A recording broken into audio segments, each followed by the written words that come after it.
Hey everybody, it's Natalie B. McKenzie with The Whole Woman, and welcome to 2022. Welcome to this week's episode of Living Life Authentically with yours truly, and the first one for 2022.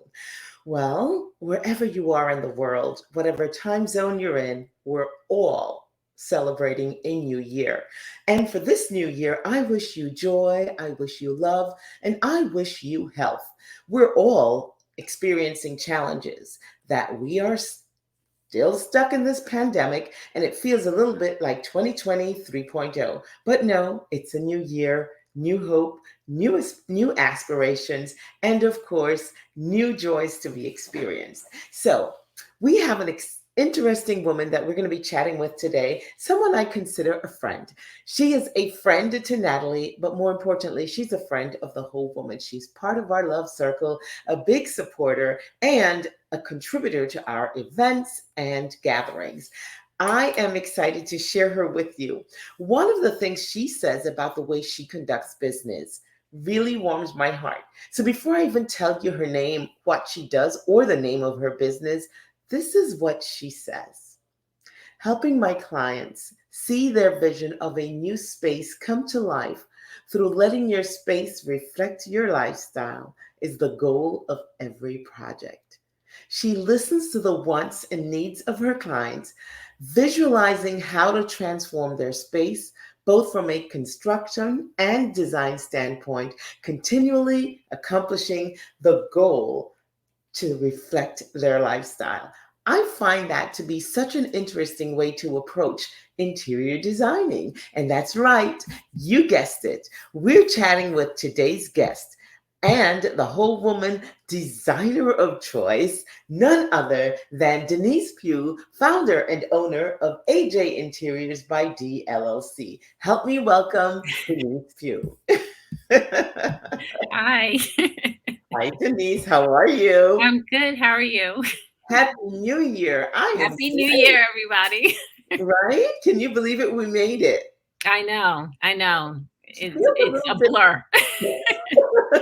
it feels a little bit like 2020 3.0, doesn't it? And it's like Yeah, you can't, it does. it's 2021 and can we get together with family? Can't we? And then yeah. Then Well, we're like, pull back. but I'm excited. The fact that we're here, we're healthy, we have another shot to do it all over again, to get it right if we didn't quite get it so right, hmm and a chance to help someone else. So I'm excited for 2022. Yes. So am I. Well, great. Denise, I like the approach that you have taken to interior designing because I think so often we get caught up in the personalities of the designers, and designers create spaces that reflect their creativity and not so much that of the Yes. client. That Yes. sometimes it's like, okay, who lives here? Yeah. Yes. Yes. So I want to know a little bit about how you got to be this creative person because I have known you a while, and I must admit, I was a little surprised when I learned that this is your real passion. Tell me about young Denise, little girl Denise. Where was she born? Where did you grow up? What really influenced you creating who you are today? Okay. Well, I was born in Brooklyn. I lived there till I was about 7 years old. And then we moved to Long Island, Freeport, Long Island, where that's where I went to all the public schools from, 7 on. And I graduated high school from there. But while I was in school, I always gravitated to any artistic things to do with your hands and just sketching and drawing and stuff. But then I also have that analytical side and I like math and numbers and business. And, like when I took the first accounting class that they offered, I don't even know if they offered it now in high school, but when they taught you how to do your balance sheet, I was like, oh, I could solve these problems. I can, do the assets and liabilities and make sure that they equal and get all excited about that. But then I could be sitting watching a TV show and I'm sitting there with a sketch pad and I'm like trying to do, profiles of people and things like that. So Oh, I've worked both sides of my brain, but I always thought that business and numbers and the analytical side was going to drive me to where I was going to go. It helped me in the future, but I didn't know that. When I was younger, I also loved I don't know if people remember because it might be showing my age. Um, I liked hotel. And I was like, oh my God, I would love to work in a hotel. And I did eventually. But I thought that that was going to be my career. I Oh. went to college, went to Pace University, Oh, and I hold had on a second. Hold on a second, Denise, because you mentioned something that got me and got my attention. You mentioned being the oldest of three girls yes, and that you liked sketching. yes. You were very creative and you like math and numbers. And yeah, most people don't have that left and right brain combination going in tandem. But tell me about growing up with your siblings. What was your outlet? Were you only creative, or how did you work the analytics into what you wanted to do? Well, when we were kids, I mean, because I am the oldest of three girls. So we had our differences, but then we always hung out with each other at the same time. So, when you're a little girl, you're playing with dolls and, you're making little fashion clothes and things like that and, that kind of thing. But I think we all have a different aspect in our life. So, like, I do design, but then my sister, she's a child psychologist, and my younger sister is a physical therapist. So, we all have different aspects that actually helps my mom out a lot in her age. Um, but as we were growing up, we just had fun together. I think my sisters and I always had fun together. Yeah, we had our challenges, Of course. as many siblings do. Yeah. Um, but I loved just chilling out, like hanging out. We jumped rope with neighbors and at school and things like that. We had our own friends and we went out and those kind of things like anybody would do. Mhm. But that never touched whether it was my analytical side or my creative side. That was like my quiet side. Interesting. It was when I was just in my own head. When I So, what needed were you involved with extracurricularly as a young girl, as a teenager, or were you involved in extracurricular activities? How did you spend your time as a teenager? I think because I was the oldest, and I think because my parents didn't really have those kind of influences in their life to say, okay, like tapping into your child's creative side or the analytic, whatever side it is, whatever makes them who they are to give them the next steps. I think because my parents never did that, I was very quiet. And my first outlet was really like, well, I played badminton in eighth grade, but after that, it didn't go no further. But then by the time I was 16, I was like, I need a job. I want to make some money and I want to buy clothes. So that was outside of school. That's what I did. I worked, I made money, and then I gravitated from there. So I always thought that numbers and business was going to be my thing.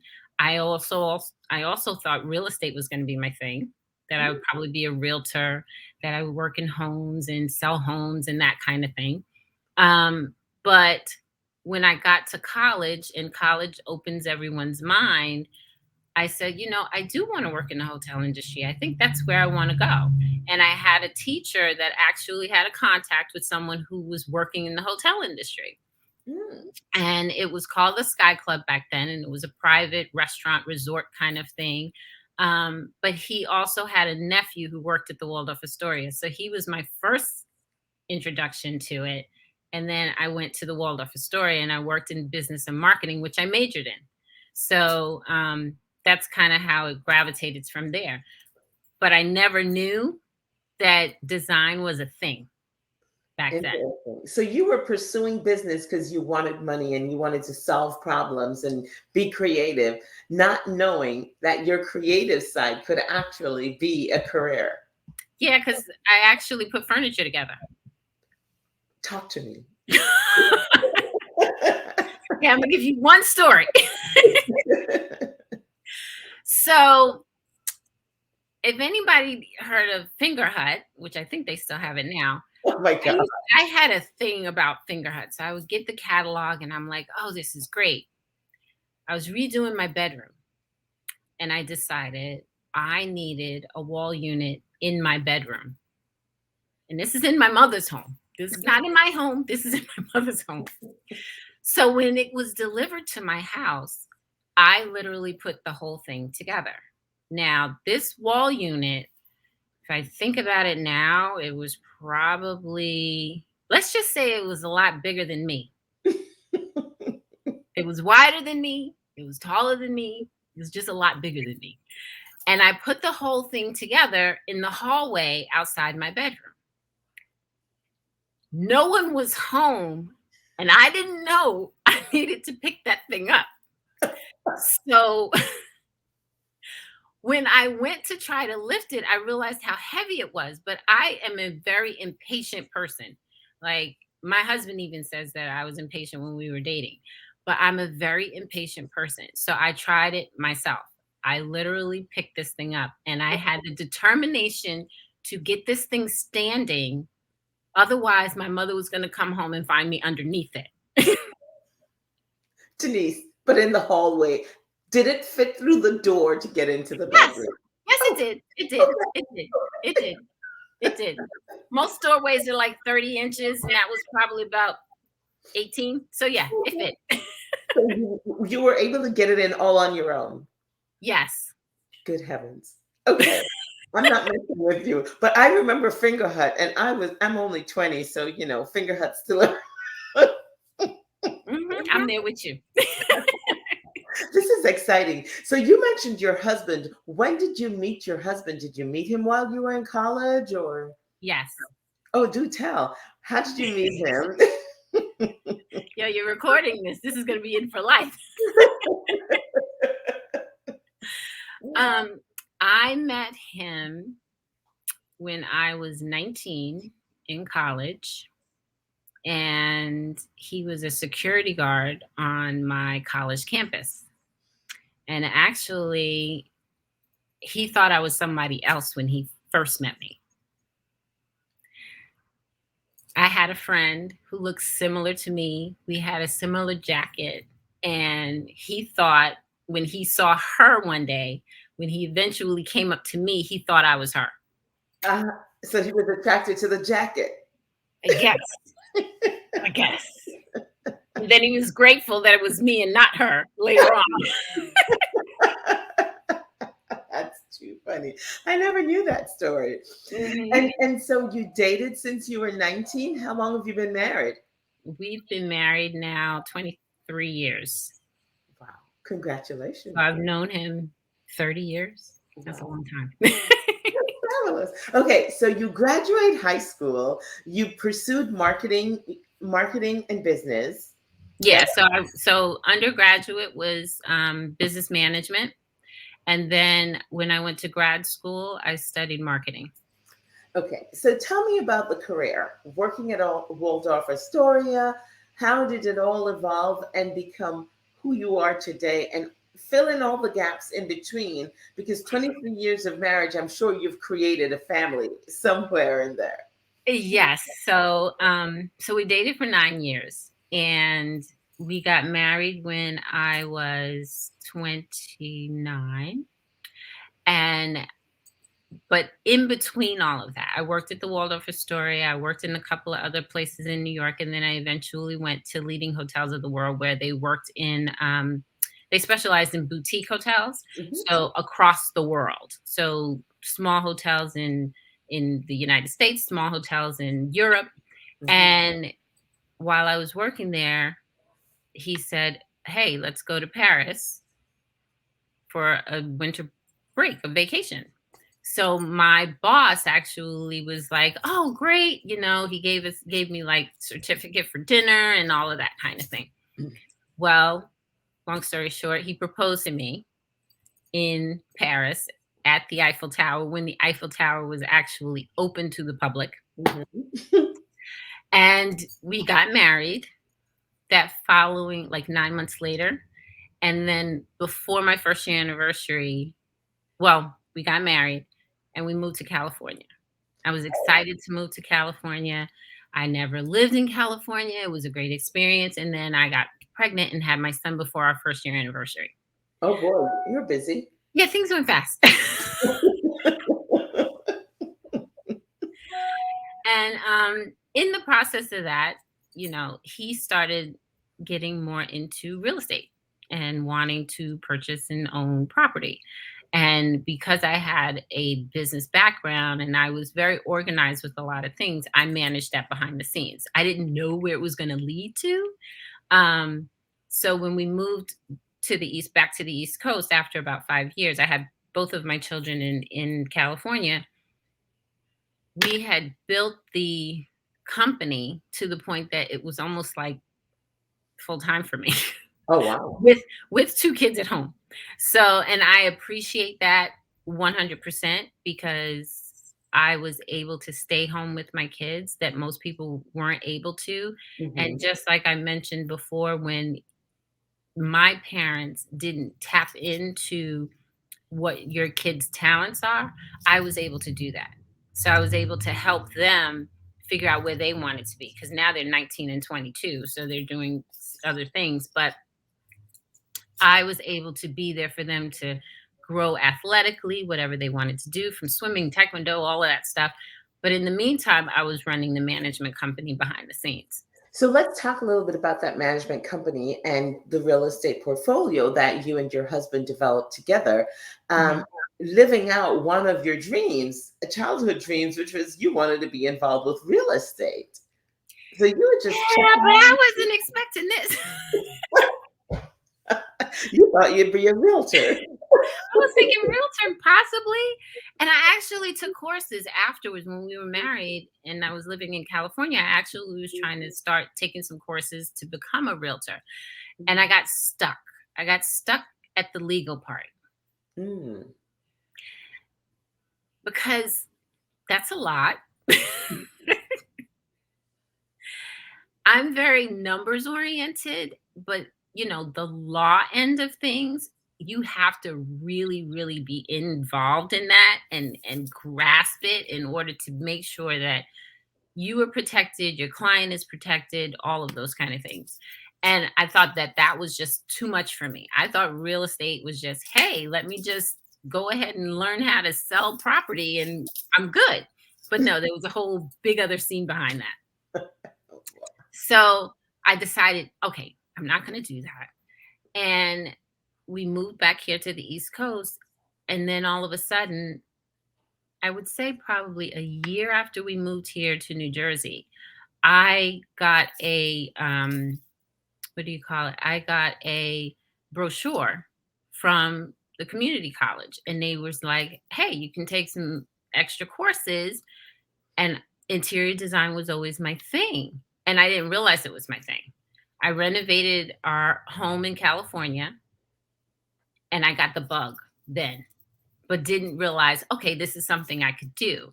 And Mhm. then to also be introduced to it through courses, I said, well, let me try this out. Let me see if it's something I'm really interested in. Took 2 courses and I was hooked. Next thing you know, got a certificate, but then time was a challenge. So I did some projects on my own, but time was a challenge in order to make it my full business. I had the kids at home. And I have a stepdaughter, so she was living with us also. Mhm. So I had 3 kids, right? And they're all living in the house. I have to be the majority person that's home with them. I couldn't say, okay, let me just go ahead and run my business. I know some people have, but for me, that wasn't a priority at the time. So tell me when you finally decided, okay, not only do I have the bug, but now I have the expertise, I'm well trained, and I'm ready to go. When did you decide to do that? I decided to do that early 2019, actually. So early 2019, I took an RIDQC course. That's the Residential Interior Design Qualification Certification. And so I took that course. I passed it, became certified. And then I said, okay, now I got to move forward with this. Now I need to launch my business. Which you graciously came and supported me, and I so appreciate you for it. Of course. So November 2019 was when I actually launched my business, and 2020 hit. I had plans for 2020. We all had plans for 2020. Who did we ever? New decade. Things are going to be grand. Yeah, exactly, exactly. And my daughter came home. I remember the day like it was yesterday, in March 12th, 2020, and she's like, "Oh, I think we're going to be home for about 2 weeks." I was like, "What do you mean?" And the next thing you know, whole year goes by. Yeah. Yeah, I think we all had that same surprise in one way or the other. March 2020. So, Denise, you are 2 years old, officially 2 years old. Congratulations. Thank you. But during the pandemic, you did not stop. How did you, how were you able to mobilize a business that was literally just getting its legs when everything got shut down? How were you able to do this? Well, one of the things, and I would say every interior designer can attest to this. You can study interior design, you can have a bug for interior design, you can have a passion for it, you can know how to do it with your eyes closed. But one of the things that they don't teach you in interior design school is how to run a business. And so when some people say, "Well, what are you doing when the whole world shut down?" I said, "Well, you know what? I got to learn some things that I didn't know while I'm also trying to run my business." So Mm. whether it's processes, whether it's bookkeeping, whatever it is, and I'm a numbers person anyway. So there were certain things that I said, whatever I didn't know from interior design school and from my own talents of how to do things, I had to learn it while we were on the shutdown. And that's Mm. what I did. Now, when did you do your master's, Denise? Was that before starting the business, or is that one of the Yes. things you did? Okay, Yes, because one of the things I think when I was younger, I just said, you know what, let me just jump into doing my master's degree. I right. didn't want to take time off from that. Um, what I did was, some people have a parent that says you need to get a job. Yeah, I tried getting a job after getting my bachelor's degree. I got it. My father helped me out. He got me working at a airline company that no longer exists. I was a reservationist, so I was on the phone all the time. And then I said, I have to get out of here. I said, this is not what I need to do. And there were two reasons. One, I didn't like talking on the phone all day. But the other reason is I didn't want to pay for union dues. So when I was 22 years old, and I said, they're going to take more money out. I said, no. Funny. I said, no. So that's when I wound up working in the city. And eventually, when I worked at the Waldorf Astoria, I was starting to work in the marketing department, and marketing was my thing. So I went right into grad school to get a marketing degree. Got it. So, how are you using that marketing degree in the middle of a pandemic? And if I might say, I think you're in one of those businesses that thrived during the pandemic because folks were home needing to figure out how to make the best of whether they had 200 square feet or 20,000 square foot. So, Mhm. so, how did your business thrive, make out, carve out your own piece of pie during the pandemic? Well, I'm an introvert for the most part. And trying to get myself out there to market myself was a challenge. Doing social media, trying to introduce yourself, those kind of things, but marketing to me was, hey, I like to stand in front of people, and that's what I planned on doing when 2020 had hit, but I had to pivot like we all had to pivot. So when I had plans to present myself at an event, that was canceled. So, you know what? I had to figure it out. I had to get on Instagram. I had to, go on LinkedIn a little bit more often. Something that I had to do to get my name constantly heard. And I remember one of my first clients that I got when the pandemic had hit, she had came across a LinkedIn post that I made. And she said, oh my God, I have to call her, because one of the things that I said in the post was, one of the bedrooms that is most difficult for someone to design, even if they design their own home, is the master bedroom. So when you're sharing a space with someone else, you take longer to make decisions, because you're always, especially women, we're always thinking about our Mm-hmm. partner. We're always thinking about, will he like this, or whoever your partner is? Will that person like what I choose? Do they like the bedding? Do they like the drapery? Do they like the bed that I pick? And she saw this post and she was like, I need you. Denise, you did something else that I thought was really creative during the pandemic. And you did a few things. You partnered with us and you showed up when we decided we were getting out in the world and we were going to bring women together to do what they need most, which was to find a space rather to gather. And you came in with us and you transformed a room. And it looks a little bit like this. Let's take a look.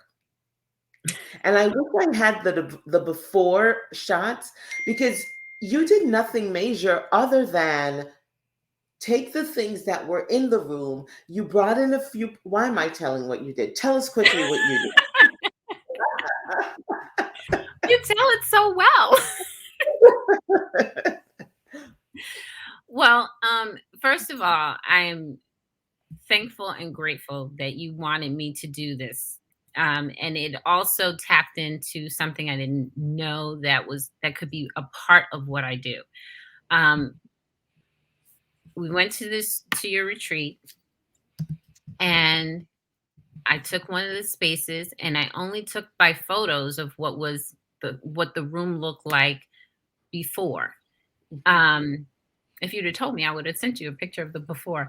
But it gave me an idea on how to make it feel more welcoming, spruce it up, brighten it up, because the space seemed dark. It seemed very dreary. It seemed like it was missing quite a few things. So in this particular space, all of the large major pieces were there. The things that I changed or added was the lighting, the lamps. The lamps were very dark. They're very Victorian, dark, um, very moody kind of lamps. So I added in white lamps. The fireplace didn't even have anything to draw your eye to the fireplace. And all of the sofas and the coffee tables, they had nothing on it. So it was almost like a blank slate. Mm-hmm. So what happened was, I came up the night before. It was in Cape May.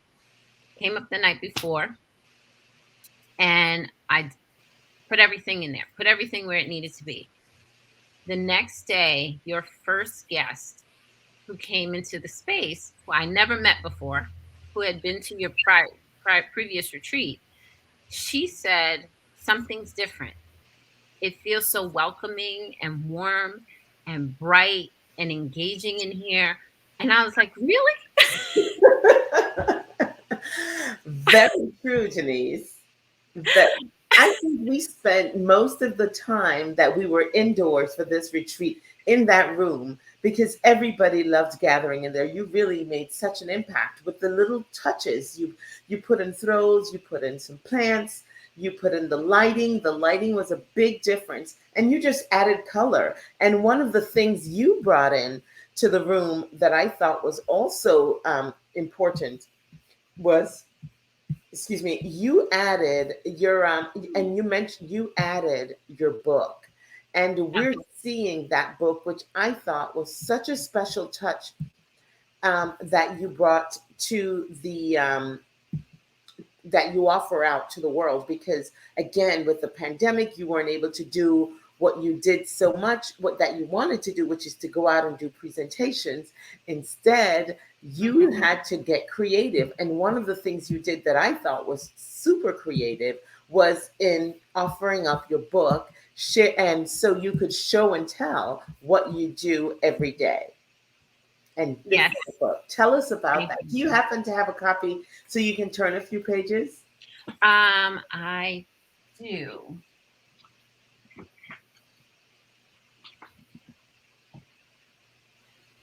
Okay, so I created this book with your influence in mind, because at first I didn't have one. And so I decided, I said, how was I going to do this book? And the way I decided to do it was to present about 4 of my projects, but also to not show what it looks like now, but to show what it looked like prior to. And so I start, here's the book. I have a little introduction of me. Yeah. And I'll show you, just say, for instance, this project. Okay, this project is a New York City apartment that was a studio. The studio I turned into a 1-bedroom. So the before pictures, if you can see the before pictures, I can't tell, look like this. Move it a little over to the other side. You had it right the first time. This There way. you go. Okay. Yep, right. So the before pictures were like this. And if you could see, right here was the kitchen. This is what the kitchen is now. So the kitchen had a wall. The kitchen had a very small space. And I just opened it up.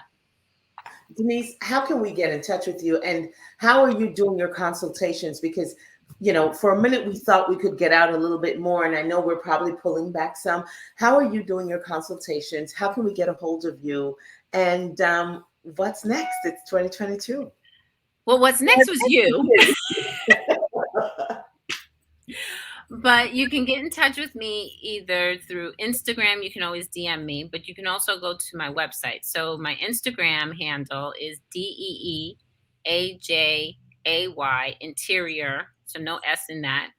So you can DM me there, or you can just go to my website, which is A-JAY interiors by D.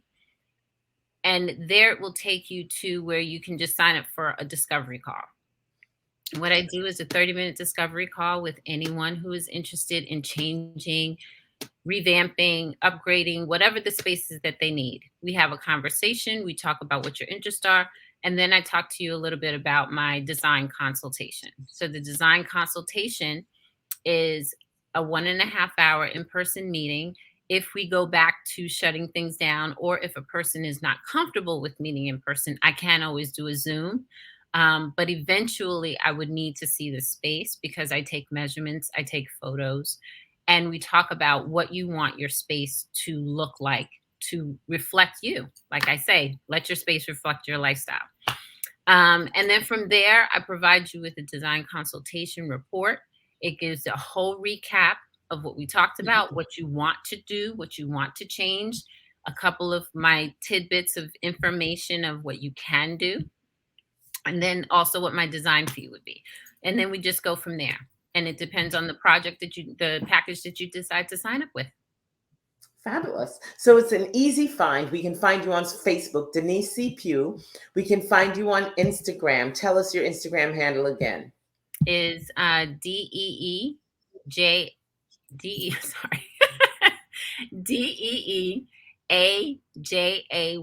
interior. So no S at that end of that one. Got it.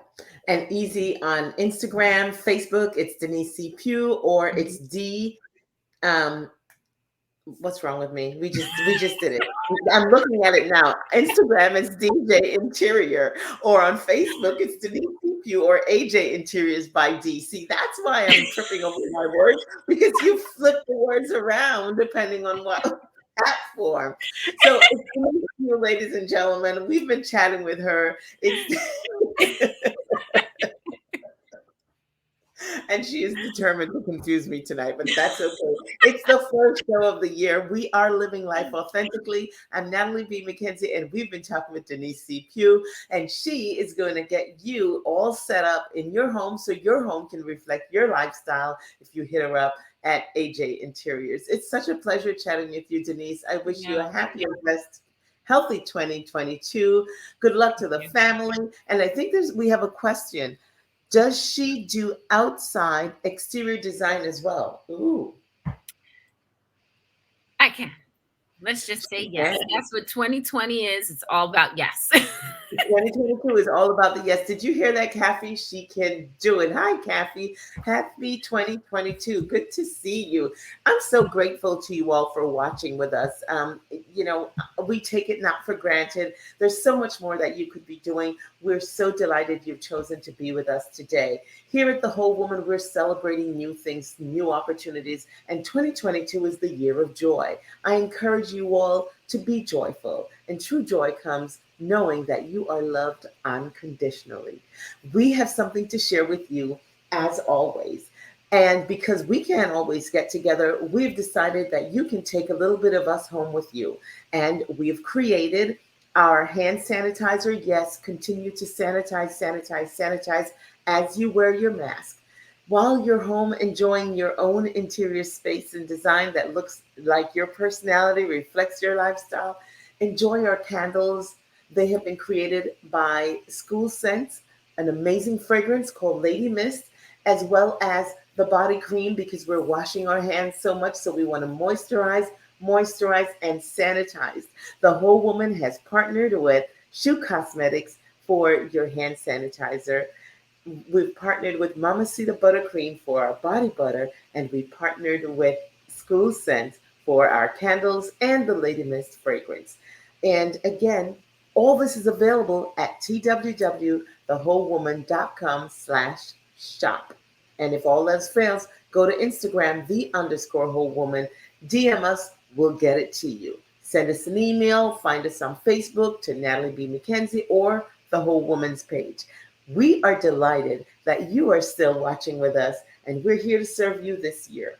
More to come. We will be continuing with Women Honoring Women, and that will be in March. But before then, guess what? Our retreats will still be getting together. So stay warm, stay cool and dry, depending on where you are, and have yourself a blessed, healthy, and joyful 2022. I'm Natalie B. McKenzie, and I wish you enough life to live, enough joy to give, enough love to share. I wish you enough. Good night. Night.